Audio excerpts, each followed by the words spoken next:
country, fishing in a stream, looking for an answer, trying to find a sign, until I saw your city lights. Honey, I was blind. They said, get back, honky cat, better get back to the woods. Well, I quit in those days and my redneck ways. What's happening? We're back with another craft review. Exciting stuff, I know, guys. Finally found some Icy Collective flower. Today we're going to review it, the Alley Cat. This is a cross of This Is the Shit and Diablo. Big fan of that first strain. I think Nikki Benz is my favorite pair of those, but we won't talk about that. We're talking about Alley Cat. It tested in at 26.7% THC, and before we get into the breakdown, got to give a massive shout out to our Patreon supporters. Huge shout out to Scott the Bartender, Tim, Baker Man, and the 2A Van Man, an absolute legend. And shout out to Markeisha, our high achiever, over on the Patreon page. Now let's get into the breakdown of this Alley Cat.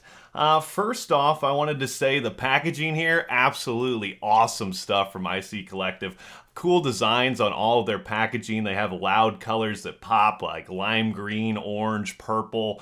It just looks really, really cool. It has art on it. You can tell the label is really high quality. They've got a QR code there that'll give you a bunch of information. Although when I tried to scan it, it didn't work on my phone, but you know, whatever.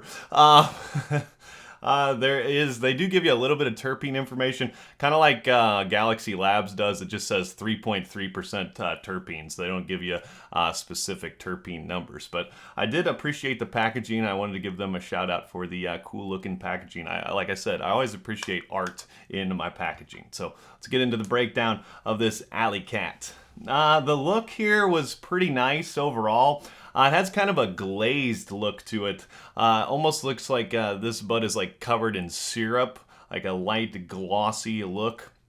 Almost looks like a sap tree or something like that, you know. Just like almost looks like it's wet, but it wasn't. But there was a little bit of holes and little machine trim scarring throughout this stuff. I'm not sure if it was some larf or if it was just machine trimming, but definitely prominent holes throughout a lot of my buds here, and that's why I took off a little bit on the looks. Other than that, this stuff looked very nice. Like I said, the overwhelming thing, it looked very glazy. 9 out of 10 for the looks. Smell here was absolutely out of this world. This stuff smelled like no other weed that I've really ever smelled. It was just wild.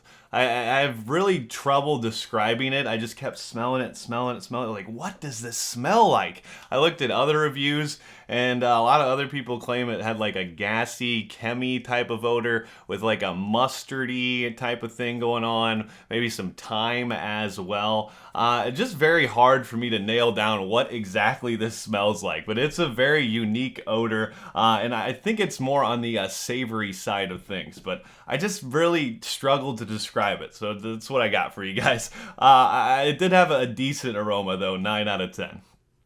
Breakdown here was okay. Like I alluded to earlier, this stuff did have quite a bit of stem running through it and kind of a larfier bud structure, unfortunately. It did have a little bit of stickiness, so I gave them some bonus points back for that, so they ended up at about an 8.5 in the breakdown category. Taste here was awesome. This stuff very unique in taste and smell.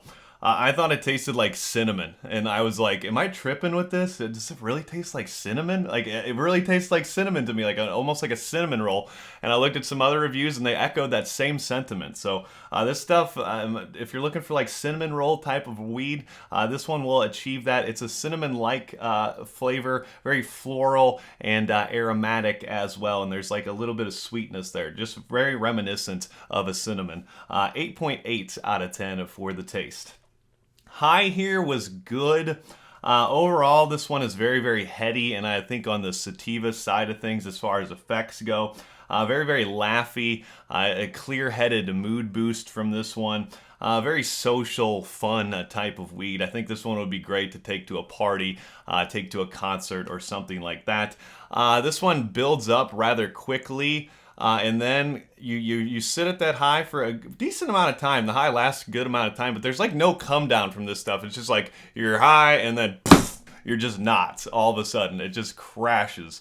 I did just say there's no crash, but like the high just goes away. You don't feel like run down or anything afterwards. It's just like you're high and then you're just not all of a sudden. So kind of a weird effect with this one. I don't know if I'd describe it as maybe like a creeper type of weed, and maybe that's why it feels that way. But overall, the high was quite enjoyable. Like I said, very social, fun type of weed. I gave it a 9 out of 10.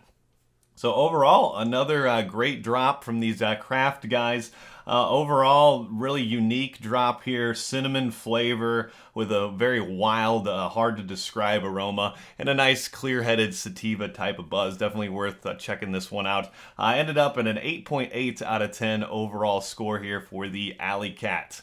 And if you made it this far into the video, you're a big fan of the channel. Shout out to Illinois News Joint. They're going to be doing a big craft event coming up in about a week, September 7th, over in Tilton, Illinois, at Molly's Joint. That's the Consumption Lounge, so you should be able to consume on site here.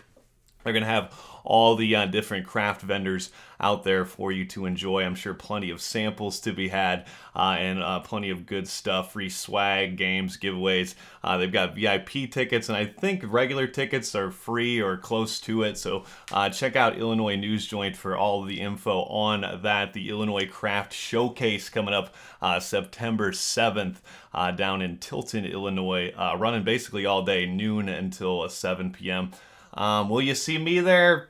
Probably not, but never say never. I might make the trip, but that is quite a haul for me. I'm on the exact opposite side of the state from Tilton, so close to like a 4-hour trek for me. So don't know if I will make the trek, but you know, maybe. Like I said, never say never. And don't forget, if you enjoyed this cannabis critique, to like, comment, and subscribe for more.